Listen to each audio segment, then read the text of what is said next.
Welcome to my new informative session. तो आज हम बात करेंगे हिस्ट्री सेक्शन के ऊपर। जो आपके आने वाले एग्ज़ाम एसएससी एग्ज़ाम हो गए, रेलवे एग्ज़ाम हो गए, जहाँ पर भी हिस्ट्री सेक्शन पूछा जा सकता है, स्टेट एग्ज़ाम हो गए, जहाँ पर भी हिस्ट्री सेक्शन आपके पास पूछा जाता है, वहाँ पर जो आपके पास प्रीवियस ईयर क्वेश्चन मिले हैं मेरे को हिस्ट्री सेक्शन के, वो हम डिस्कशन करेंगे। हर एक क्वेश्चन को हम डिटेल से डिस्कशन करेंगे। अगर आपने इससे पहले किसी भी सेक्शन की वीडियो नहीं देखी है तो चैनल पर जाइए, वहां पर आपको सभी सेक्शन की प्लेलिस्ट अवेलेबल हो जाएगी। तो बढ़ते हैं अपने पहले क्वेश्चन की ओर। पहला क्वेश्चन, और हर एक क्वेश्चन को हम डिटेल से देखेंगे। फर्स्ट क्वेश्चन कहता है हमारे पास,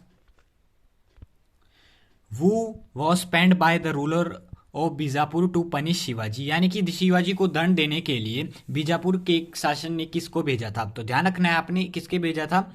ये भेजा था अफजल खां को। ध्यान रखना है ऑप्शन नंबर अफजल खां, ऑप्शन नंबर सी हमारे पास सही आंसर हो जाएगा। अब बात आई है शिवाजी के बारे में। अब शिवाजी के बारे में, शिवाजी ने क्या करा था? शिवाजी कहाँ के? मराठा साम्राज्य का संस्थापना किसके द्वारा की थी? शिवाजी के द्वारा की गई थी। और इनका जन्म कब हुआ था? इनका जन्म 6 अप्रैल 1627 ईस्वी में कहाँ पर हुआ था? शिवनेर दुर्ग में हुआ था। शिवनेर दुर्ग में होता। इनके पिता का नाम शाहजी भोसले था और माता का नाम जीजाबाई था। इनके जो मेन इफेक्ट था इनके जीवन पर, वो इनकी माताजी जीजाबाई का था। ये क्वेश्चन भी आपने पूछा जा सकता था। और इनके आध्यात्मिक क्षेत्र में शिवाजी के गुरु कौन थे? गुरु रामदास इनके क्या थे? काफी प्रभाव डाला इनके अब जीवन पर। ध्यान रखना है आपने। उसके बाद आता है हमारे पास शिवाजी के गुरु कौन देव को भी कहा जाता है। ध्यान रखना है आपने। उसके बाद बात कर लेते हैं अब हम, बीजापुर के सुल्तान ने क्या करा था? अफजल खां को कब भेजा था? 1659 में भेजा था, यानी कि 1659 में। और शिवाजी ने क्या करा था? इनको 10 दिसंबर 1659 को इनकी हत्या कर दी गई थी। ठीक है, आपने ध्यान रखना है। और शिवाजी ने अपनी राजधानी कौन सी बनाई थी? रायगढ़ को क्या करा था? 1656 में अपनी राजधानी रायगढ़ को बनाया था। ये आपने ध्यान रखना है। उसके बाद क्या हुआ था? एक जो इंपॉर्टेंट क्वेश्चन आपसे एग्जाम में पूछा जाता है, शिवाजी को औरंगजेब ने 1666 यानी कि 1666 में जयपुर भवन में कैद कर लिया गया था और यह वहां पर से कुछ समय बाद वहां से भाग गए थे। ध्यान रखना है आपने। और इसके बाद होता है पुरंदर की संधि पूछ लिया जाता है। पुरंदर की संधि 1665 में हुई थी। इसमें ये किसके बीच में हुई थी? महाराजा जयसिंह के बीच और शिवाजी के बीच मध्य हुई थी। ध्यान रखना है आपने। उसके बाद क्या हुआ था? ध्यान रखना है आपने। और बात आती है इनकी मृत्यु कब हुई थी? इनकी 1680 में इनकी मृत्यु, ये भी पूछा गया है। 1680 में इनकी मृत्यु हुई थी, डेथ हुई थी। और ये 53 वर्ष के थे। ध्यान रखना है आपने। 53 वर्ष की आयु में इनकी क्या हुई थी? मृत्यु हुई थी। और शिवाजी के मंत्रिमंडल को अष्टप्रधाई कहा जाता था, जिसमें क्या होता था? पेशवा का पद सर्वोच्च होता था। अब बात कर लेते हैं इनके अष्टप्रधान मंत्रिमंडल में क्या क्या होता था। तो ध्यान रखना है आपने। अष्टप्रधान मंत्रिमंडल में इनके पेशवा आते थे, जिसको प्रधानमंत्री कहा जाता था। राज्य का प्रशासन एवं अर्थव्यवस्था की देखरेख करते थे। उसके बाद शेरी ए नौवत, जिसे क्या कहा जाता है? शेरी ए नौवत को सेनापति कहा जाता था, जो सैन्य प्रधान होता था। उसके अमात्य, ये क्वेश्चन पूछा गया है कि अमात्य राजस्व मंत्री को, यानी कि आय व्यय का लेख जोख रखता था, जैसे फाइनेंस मिनिस्टर हो जाते थे आज के समय में। ठीक है, आपने ध्यान रखना है। उसके बाद वाक्यनाविस सूचना, गुप्तचर और संधि विग्रह के विभागों को का अध्यक्ष होता था। उसके बाद चिटनीस होता है राजकीय पत्रों को पढ़कर उसकी भाषा शैली को देखने वाला, यानी कि भाषाओं का ज्ञान रखने वाला, ये कहने का मतलब है। सुमनंत होता है विदेशी मंत्री, जैसे एस जयशंकर हमारे पास करंट में विदेश मंत्री है। उसके बाद आता है पंडित राव, धार्मिक कार्यों के लिए तिथि का निर्धारण करना, वो पंडित। और न्यायाधीश न्याय विभाग का प्रधान होता था। ये आपने कुछ ध्यान रखना है इस क्वेश्चन से रिलेटेड। नेक्स्ट क्वेश्चन की ओर बढ़ते हैं। नेक्स्ट है, वो बिल्ड द फेमस गोल गुंबद एट बीजापुर। तो बीजापुर में फेमस गोल गुंबद किसने बनाई थी? तो ध्यान रखना है आपने। हमारे पास ऑप्शन में दिया गया है यूसुफ आदिल शाह या मोहम्मद आदिल शाह या फिर इब्राहिम आदिल शाह, इनमें से कोई नहीं। तो ये किसके द्वारा बनाई गई थी? ध्यान रखना है आपने। ये बनाई गई थी हमारे पास मोहम्मद आदिल शाह के द्वारा। ऑप्शन नंबर बी हमारे पास करेक्ट आंसर हो जाएगा। अब आपसे पूछ लिया जाता है कि कब बनाई गई थी? ध्यान रखना है आपने, ये हमारे पास 1656 में बनाई गई थी। और ये क्या इंडिया की सबसे बड़ी गोल गुंबज है? ध्यान रखना है आपने, गोल गुंबज है और वर्ल्ड की सेकंड सबसे बड़ी गोल गुंबज है। और नीचे कमेंट सेक्शन में आपने बताना है कि वर्ल्ड की फर्स्ट सबसे बड़ी गोल गुंबज कौन सी है। ठीक है, आपने नीचे कमेंट सेक्शन में बताना है। और जो बीजापुर में फेमस इमारतें थी वो इब्राहिम रोजा और एक गोल गुंबद क्या की थी? बीजापुर की फेमस इमारतें थी। ये क्वेश्चन पूछा जा चुका है इससे पहले आपसे कि बीजापुर किस लिए फेमस है, तो ध्यान रखना है आपने, वो उसमें ऑप्शन में से गोल गुंबद था, तो गोल गुंबद आपका सही आंसर हो जाएगा। ध्यान रखना है आपने कुछ ये क्वेश्चन। उसके बाद क्या हुआ था कि बहमनी साम्राज्य से बीजापुर कैसे अलग हुआ था? बहमनी साम्राज्य में क्या था, कलीम उल्लाह बहमनी साम्राज्य का अंतिम शासक था। उसकी मृत्यु के बाद यह 5 स्वतंत्र राज्यों में बट गई थी, जिसके नाम कुछ ऐसे हैं। सबसे पहले बीजापुर आता है। बीजापुर की वंश की स्थापना हुई थी आदिल शाही वंश, जिसकी किसने करी थी? यूसुफ आदिल शाह के दौरान की गई थी। यूसुफ आदिल शाह के दौरान की गई थी 1489 में। ध्यान रखना है आपने, 1489 में की गई थी। उसके बाद आता है अहमदनगर। अहमदनगर की स्थापना निजाम शाही के द्वारा की गई थी।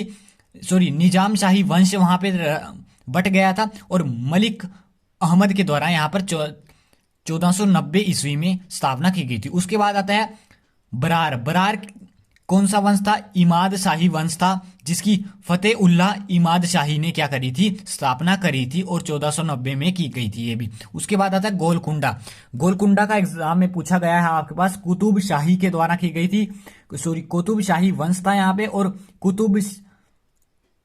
कुतुब शाह यहां पर क्या करी थी? जिन्होंने स्थापना करी थी 1512 ईस्वी में की गई थी। उसके बाद बिदिर आता है, बिदिर शाही वंश की स्थापना करी थी यहाँ पे और अमीर अली बरीद के द्वारा की गई थी। ध्यान रखना है आपने 1526 में।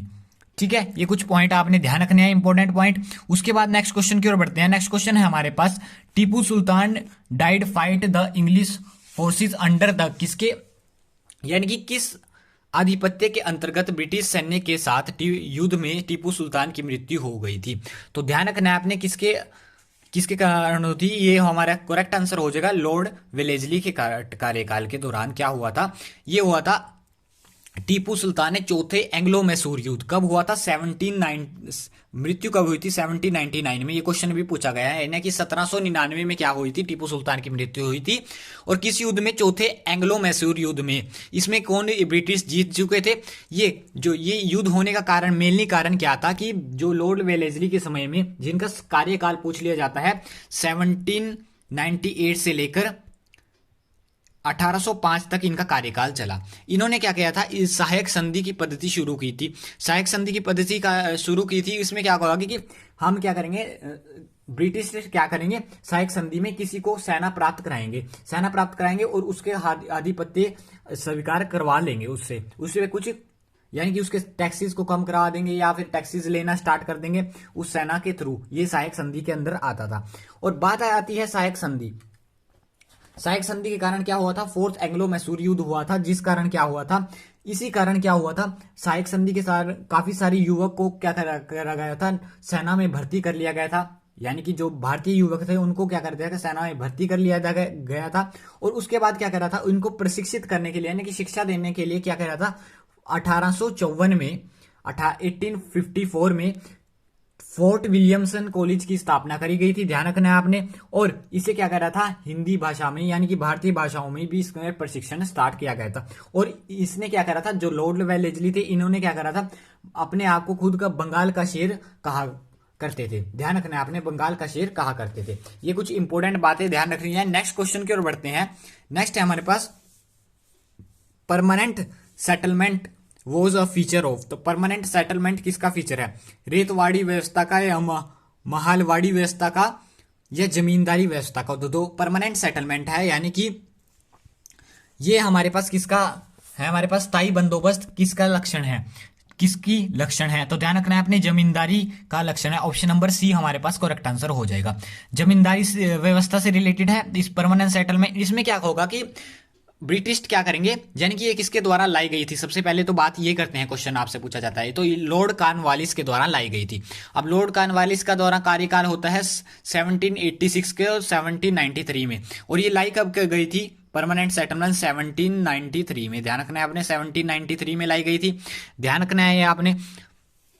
बात आती है जमींदारी सिस्टम की। जमींदारी सिस्टम क्या होता था, यानी कि क्या कर जाते हैं, ब्रिटिश सरकार द्वारा जमींदार नियुक्त किए जाते हैं एक परमानेंट एरिया के, और वो क्या करते हैं, सभी से टैक्सेस रेवेन्यू कलेक्ट करते थे जमीन पर, और वो लाकर किसको देते थे, ब्रिटिश सरकार को देते थे। तो ये परमानेंट सेटलमेंट होती है। एक होती है रेतवाड़ी व्यवस्था। रेतवाड़ी व्यवस्था में क्या आता था, ये कहां पर मैक्सिमम रीजन, ये मद्रास व्यवस्था को लागू किया जाता है, यानी कि मद्रास में, यानी कि चेन्नई जो एरिया आज पड़ता है उसमें लागू की गई थी। इसमें क्या होता है, ब्रिटिश सरकार को 51% ऑफ भूमि का देना पड़ता था, यानी कि हमारे पास 100 किलो अगर गेहूं होती है तो उसमें से 51 किलो क्या दी जाती थी, ब्रिटिश सरकार को दी जाती थी। ये रेतवाड़ी व्यवस्था थी। और इसको लाया कौन था, ध्यान रखना है आपने, रीड और टॉमस मुनरो के द्वारा इसको लाया गया था। और जमींदारी में 19% क्षेत्रफल का हिस्सा देना पड़ता था, ठीक है, 100 में से 19% देना पड़ता था। और ये लॉर्ड कॉर्नवालिस और जॉन शोर के द्वारा लाई गई थी। ये जॉन शोर भी कई बार एग्जाम में पूछा जा चुका क्वेश्चन है। बात आती है महलवाड़ी व्यवस्था। महलवाड़ी व्यवस्था में कितना दिया जाता था, 30% दिया जाता था। ध्यान रखना आपने, 30% देना पड़ता था, यानी कि 30 किलो देना पड़ता था, कहने का मतलब ये है। और ये किसके द्वारा, ये होल्ट मैकलेजी के द्वारा लाई गई थी। होल्ट मैकलेजी के द्वारा लिखाई गई थी। इसमें क्या आता था, मुखिया, किसी गांव का मुखिया को देना पड़ता था इसको टैक्स, और वो किसको देता था, ब्रिटिश सरकार को देता था, या फिर लंबनदार जिसे कहा जाता था पहले पुराने समय में। नेक्स्ट है हमारे पास आर्य समाज क्रिटिसाइज। तो आर्य समाज किसको क्रिटिसाइज करते थे, तो ये करते थे चाइल्ड मैरिज की भी करते हैं, बाल विवाह की करते हैं, मूर्ति पूजा की करते थे, विदेश यात्रा पर निषेध। और ऑप्शन नंबर डी हमारे पास करेक्ट आंसर हो जाएगा। अब बात कर लेती है इसके आर्य समाज की स्थापना करी थी। आर्य समाज की स्थापना दयानंद सरस्वती के द्वारा की गई थी। कब की गई थी, 1875 में की गई थी। ध्यान रखना आपने, 1875 में की गई थी, 1875 में की गई थी, ध्यान रखना आपने। और ये क्या करते थे, इन्होंने कहा था कि वेदों की तरफ लौटो, वेदों की तरफ लौटो। दयानंद सरस्वती ने क्या कहा था बात, लेकिन इन्होंने क्या करा था, चाइल्ड मैरिज को, आइडियोलॉजी को, या विदेश यात्रा पर निषेध, विदेश यात्रा पर निषेध, यानी कि आपके वेदों में ही ऐसा कुछ छुपा हुआ है जो आपको एक सुप्रीम पावर बना सकता है, कहने का ये मतलब था दयानंद सरस्वती के द्वारा।